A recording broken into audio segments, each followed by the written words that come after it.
Basically क्या होता है, it is a bending of light. Simply अगर मैं बताऊं कि what diffraction of light is, it is a bending of light. अगर मैं इसको आपको एक सिंपलेस्ट एग्जांपल से समझाऊं तो देखो, वी हैव हियर टीवी, है ना, यहाँ पे हमारे पास क्या है, टीवी। टीवी पे कुछ चल रहा है और यहाँ पे एक, दिस इज अ मैन, ठीक है, उसको सामने दिख रहा है कि यार टीवी पे क्या चल रहा है, उसको सुन रहा है कि यार टीवी पे क्या चल रहा है ना, वो देख भी पा रहा है और वो सुन भी पा रहा है, ठीक है। तो हम बोलेंगे कि जो लाइट वेव्स हैं कि इसके टीवी से रिफ्लेक्ट बैक होकर के इसके ऊपर पहुंचे, इसके तक पहुंची हैं, तो ही करके वो उन वेव्स को देख भी पा रहा है और सुन भी पा रहा है। जिन वेव्स को देख पा रहा है उसको हम लाइट वेव्स बोल रहे हैं, जिन वेव्स को सुन पा रहा है उसको हम साउंड वेव्स जो है वो बोल रहे हैं। वेयर एज अगर मैं यहाँ पे क्या करूं, मैं यहाँ पे क्या करूं कि सामने में कुछ ऑब्स्टेकल रख दूं। मैंने क्या किया, मैंने इसके सामने कुछ ऑब्स्टेकल रख दिया। लेट सपोज कि ये ऐसा ऑब्स्टेकल हो गया, दिस इज अ बॉल, ठीक है, मैंने क्या कर दिया, एक ऑब्स्टेकल रख दिया इसके रास्ते में। तो अब क्या होगा, तो अब ये कैसा बिहेव करेगा, अब जो वो सामने इंसान खड़ा है उसको टीवी पे क्या चल रहा है वो तो सुनाई देगा बहुत अच्छे से, बट टीवी पे चल क्या रहा है वो उसको दिखाई नहीं देगा। उसको सुनाई तो देगा बट चल क्या रहा है ये उसको दिखाई नहीं देगा। समझ पा रहे हो? तो क्या हो रहा है कि जो साउंड वेव्स हैं, जो साउंड वेव्स हैं वो इस ऑब्स्टेकल से, इस बॉल से बेंड हो करके उस आदमी तक पहुंच रही हैं, उस इंसान तक पहुंच रही हैं। These are the sound waves, these are the sound waves जो कि बेंड हो करके उस इंसान तक पहुंच रही हैं, जिसकी वजह से वो जो सामने आदमी खड़ा है उसको सुन रहा है जो कि उस टीवी पे चल रहा है, वेयर एज उसको दिख नहीं रहा है जो उस टीवी पे चल रहा है ना। क्योंकि यहां से आने वाली जो लाइट वेव्स हैं, यहां से आने वाली जो लाइट वेव्स हैं वो रिफ्लेक्ट बैक कर गई उस ऑब्स्टेकल की वजह से, वो रिफ्लेक्ट बैक कर गई, जिस वजह से वो उस इंसान तक नहीं पहुंच पाई है। क्योंकि अगर उस इंसान तक पहुंच पाती तो उसको अच्छे से, बहुत अच्छे से सुनाई दे रहा होता कि यार सामने क्या चल रहा है ना। समझ पा रहे हो ना आप इस चीज को? तो इसका क्या मतलब हुआ कि जो चीज बेंड कर रही है, जो वेव्स बेंड कर रही है, हम उसको बोल देंगे कि वो डायफ्रैक्ट हो रही है। बेसिकली हम उसको क्या बोल देंगे कि वो डायफ्रैक्ट हो रही है। दैट मीन्स जो उस इंसान को सुनाई दे रहा है, जो उस आदमी को सुनाई दे रहा है वहां पे खड़े हुए, वो साउंड वेव्स की वजह से दे रहा है। और जो साउंड वेव्स हैं वो सामने पड़े ऑब्स्टेकल से बेंड हो करके उसके पास पहुंच रही है, बेंड हो करके भी उसके पास पहुंच रही है। तो that is known as the diffraction of the wave. That is the bending of the light, the bending of the wave basically, not light, because यहाँ पे light wave जो है इस particular example में bend नहीं हो पा रही है, ठीक है। So the bending of the waves from the obstacle, it is known as the diffraction of light. It is known as the diffraction of light. This is the diffraction of wave basically, not diffraction of light, sorry. यहाँ पे मैं आप लोगों को diffraction of the wave समझाने की कोशिश कर रही हूँ, not the diffraction of the light या not the diffraction of the sound, but the diffraction of the wave. क्योंकि यहाँ पे पर्टिकुलरली साउंड वेव बैंड हुई है तो हम बोलेंगे कि this is the bending of the sound wave, this is known as a diffraction.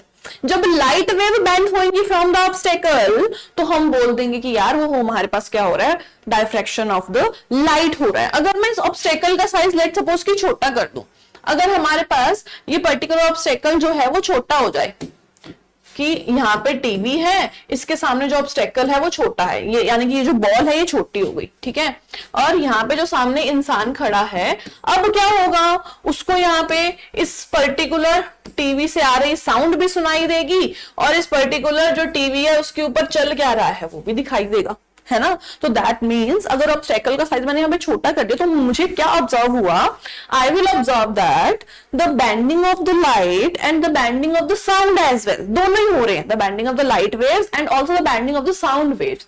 This is known as the diffraction of the light and the diffraction of the sound. Basically diffraction of light क्या होता है, the bending of the light waves, basically the bending of the light waves from the obstacle, from the obstacle is known as a diffraction of the light। अब ऐसा क्यों हुआ कि यार इतना बड़ा ऑब्स्टेकल था, बड़े ऑब्स्टेकल के आने की वजह से तो हमें लाइट वेव्स बेंड हुई दिखाई नहीं दे रही थी, बल्कि छोटे ऑब्स्टेकल के आने की वजह से हमें bending of the light waves दिखाई दे रही है, हमें उस टीवी पे क्या चल रहा है वो दिखाई दे रहा है। तो इसका रीजन हमारे पास क्या है, तो द डायफ्रेक्शन ऑफ लाइट को हम नॉर्मली ऑब्जॉर्व नहीं कर पाते हैं, बहुत कम ऑब्जॉर्व कर पाते हैं as compare to the diffraction of the sound. Sound की डायफ्रेक्शन हमें अपने रेगुलर लाइफ में ज्यादा देखने को मिलती है as compare to the diffraction of the light. समझ पा रहे हो ना, बिकॉज जो लाइट है उसकी वेवलेंथ वेरी वेरी स्मॉल होती है। जो लाइट है उसकी wavelength it is very very small in order of the nanometers, जिसकी वजह से हमारे जो आसपास के जो ऑब्जेक्ट्स होते हैं वो तो नैनोमीटर्स में नहीं होते हैं ना, लाइट के लिए तो वो ऑब्जेक्ट्स ही ऑब्स्टेकल हैं।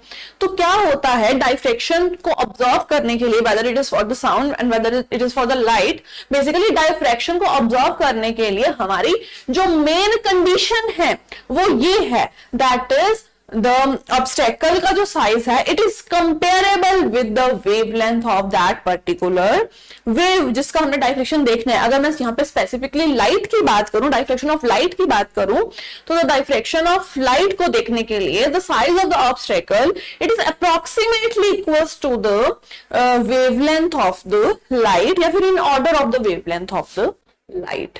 दैट्स वाई हम लाइट के डायफ्रेक्शन को इतना ऑब्जर्व नहीं कर पाते हैं एज कंपेयर टू साउंड का डायफ्रेक्शन। बट ऐसा नहीं कि ऑब्जर्व कर ही नहीं पाते हैं, ऑब्जर्व कर पाते हैं। सो या the first MCQ we have oh, इसको हम इरेज कर देते हैं।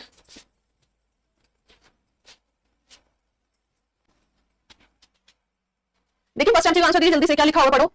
वो कह रहे हैं that The width of the diffraction fringes varies। देखो जैसे हमने इंटरफेरेंस पैटर्न को देखा था, जैसे हमने इंटरफेरेंस का पैटर्न ऑब्जर्व किया था। Hello Harman, hello.